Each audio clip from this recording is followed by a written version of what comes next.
Emilio Ordiz, ¿qué tal? Hola Adri, ¿qué tal? ¿Cómo estás?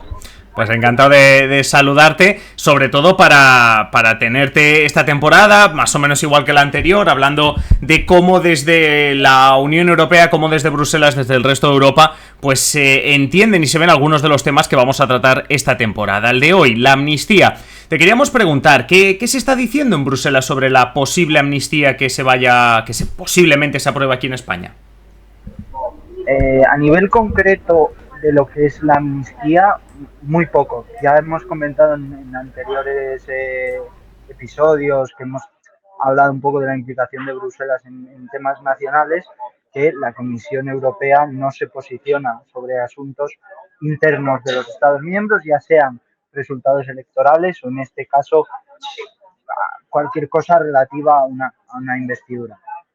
Lo que pasa es que, como mucha gente sabrá, yo creo que todos los oyentes de Simple Política sabrán, hay una vertiente europea en el hecho de que Carles Puigdemont es eurodiputado y además está prácticamente de forma permanente en Bruselas, con lo cual sí que hay una rama bruselense de la cuestión de la amnistía. Pero a nivel político, de momento, sí que en el Parlamento Europeo se comenta algo más, sobre todo pues a través de eurodiputados españoles, pero en general la sensación el ambiente es de, no te voy a decir de desinterés, pero no es un tema que ocupe primera línea.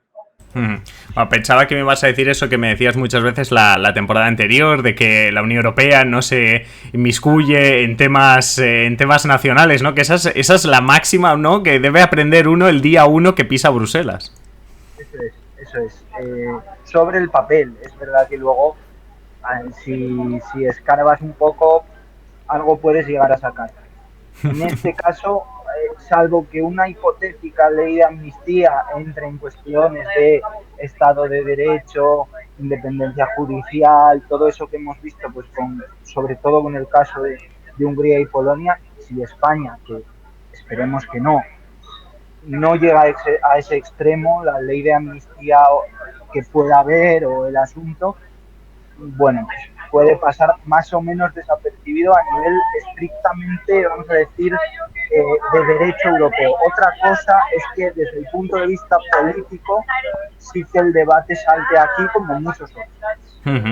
Oye, y te quería preguntar, ¿en nuestros países vecinos, en otros países europeos, existe la amnistía como tal? ¿Esta figura está aprobada? ¿Está en las constituciones de algunos países?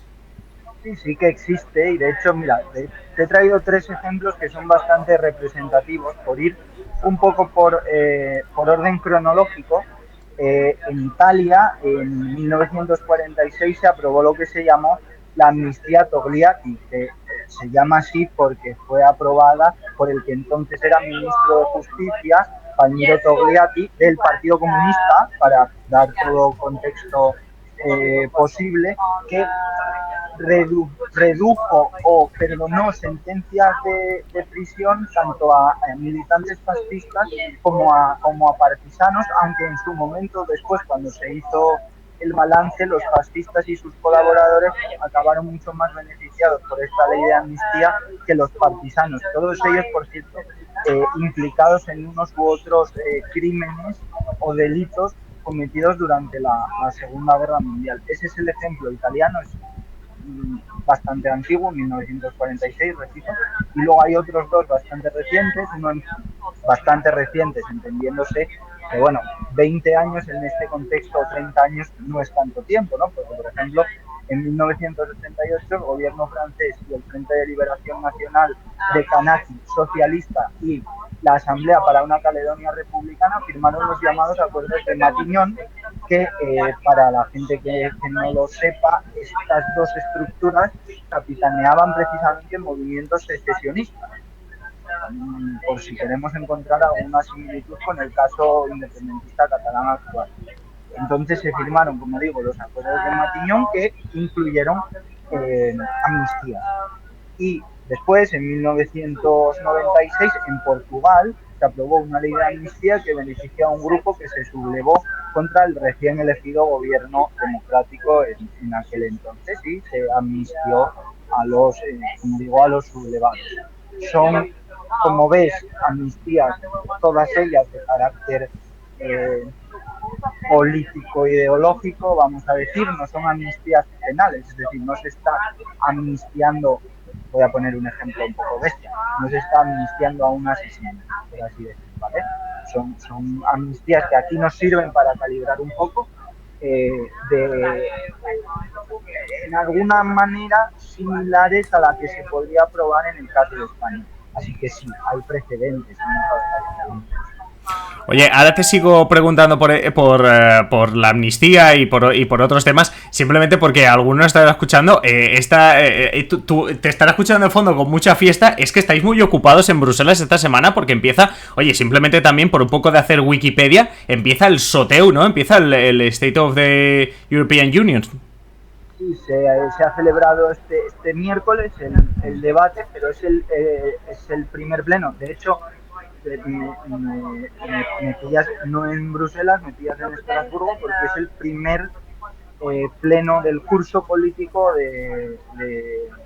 del último curso político, por cierto, antes de las elecciones europeas. Y sí, estamos todos aquí pues, recién aterrizados, unos más tarde que otros, aterrizaron del verano. Tengo compañeros periodistas corresponsales mucho más morenos de lo que ya estoy yo después de las vacaciones. Pero sí, la verdad que no nos da tiempo a aburrirnos. Supongo que los del sur lleváis el moreno, los del norte son rojo gamba, ¿no? O sea, después del verano. Eso viene siendo la característica en estos días. Oye, recuperando un poquito el tema, nos has hablado de la figura de la amnistía, hemos visto cómo en otros países existe. Y déjame que te ponga un nombre propio encima de la mesa que ha salido, lo comentabas tú al inicio, ¿no? El de Carles Puigdemont, eurodiputado. Y déjame decirte que cuando hablábamos de este tema al principio decías que Puigdemont da cierto juego, no sé si a los periodistas o más allá de los periodistas, en Estrasburgo y en Bruselas con su como figura de eurodiputado. No sé qué nos puedes comentar de... Ya no me digas otra vez lo de que Bruselas no se inmiscuye en temas internos. Más a nosotros a nivel mediático, porque nos afecta directamente al ser una cuestión nacional española. Pues, por ejemplo, hace una semana y media aproximadamente estuvo aquí la vicepresidenta en funciones, Yolanda Díaz, se reunió con Carles Puigdemont, y eso al final tiene una lectura 100% nacional por todo lo que está sucediendo con la investidura. Yo hace un mes y poco, antes del parón veraniego incluso, hice un tema de las dos caras de Carles Puigdemont, cómo a nivel nacional o a nivel mediático para los medios nacionales, para el debate nacional, es un personaje importante porque juega un papel ahora decisivo por los votos de Junts en el Congreso de los Diputados, pero en su momento también importante por todo el tema del proceso. Pero como eurodiputado es un eurodiputado de cuarta o quinta fila, es decir, él, sin ir más lejos, está en el grupo de no inscritos, no forma parte de ningún grupo político del Parlamento Europeo, con lo que eso conlleva prácticamente nulas apariciones parlamentarias, no desarrolla un trabajo legislativo potente, por así decir. Entonces maneja un poco dos caras. ¿Da juego Carles Puigdemont? Ahora mucho más que antes, porque su figura ha adquirido mucha más relevancia, y de hecho aquí pues compañeros de otros países o de diputados que no son españoles sí que preguntan por, oye, ¿cuál es el papel de Junts o de Puigdemont en la formación del gobierno en España? Pero hay que diferenciar, yo creo que es importante diferenciar esas dos esferas. Sí, es curioso porque, oye, o sea, simplemente por terminar una curiosidad, claro, estabas hablando de la figura, hay más de 700 eurodiputados y más allá de que todos en sus redes sociales parecen que sean protagonistas en el Parlamento Europeo, claro, debe costar destacar, ¿no? Ahora Carles Puigdemont para nosotros es casi primera línea, ¿no? Aquí en España, titulares, etcétera. Pero como eurodiputado, ya no digo Carles Puigdemont, que nos lo has explicado, para un eurodiputado no inscrito o incluso de un grupo político minoritario, tiene que ser remar mucho, ¿no? En el Parlamento Europeo. Depende también de las comisiones en las que estés presente, de qué propuestas quieras llevar a pleno, de qué iniciativas manejes.